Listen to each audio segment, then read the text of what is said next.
Bonjour, je suis Monsieur Falling Love René. Aujourd'hui, dans le cadre de la continuité du cours sur les cellules et les tissus, nous allons voir les constituants chimiques de la cellule.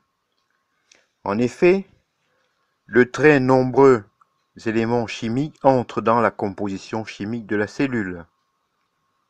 On en connaît au moins 40 sur les 85 corps simples connus. Les plus importants sont le carbone, l'hydrogène, l'oxygène, l'azote. Viennent ensuite des métaux alcalins, potassium, sodium,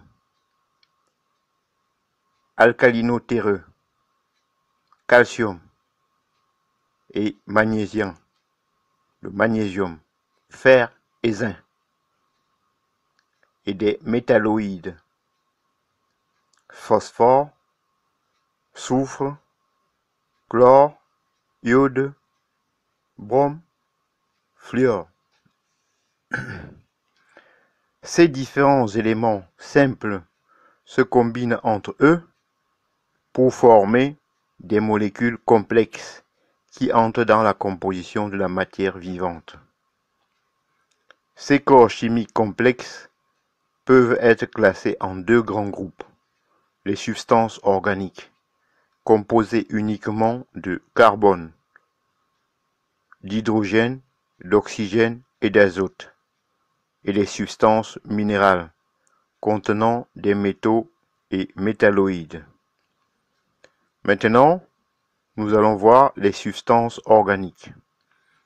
Selon leurs propriétés chimiques, on les divise en trois catégories. En premier, les protides. Ils se composent de carbone, d'hydrogène, d'oxygène et d'azote. Les protides les plus simples sont les acides aminés. La combinaison de plusieurs acides aminés forme les polypeptides. Enfin, la combinaison des polypeptides forme les protéines, qui sont les plus complexes des protides. Les protéines sont les constituants chimiques les plus importants de la matière vivante. Il n'en existe pas en dehors des êtres vivants. Bien plus, chaque espèce, leur structure est spécifique. Maintenant, nous allons voir les lipides. Ce sont les corps gras. Ils se composent de carbone, d'hydrogène, d'oxygène.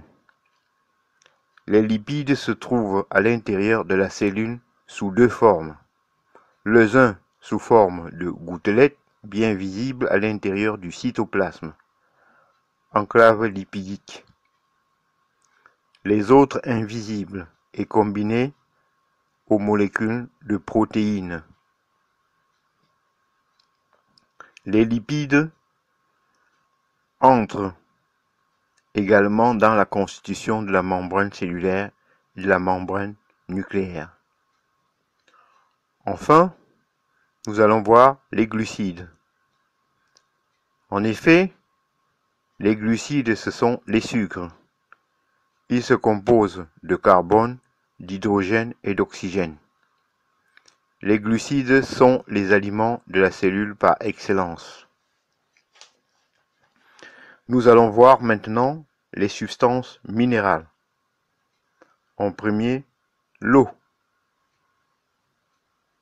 Élément prépondérant de la constitution de la cellule, l'eau représente en effet les 2/3 du poids total du corps humain et peut chez certains animaux constituer à elle seule les 9/10 de la masse totale du corps.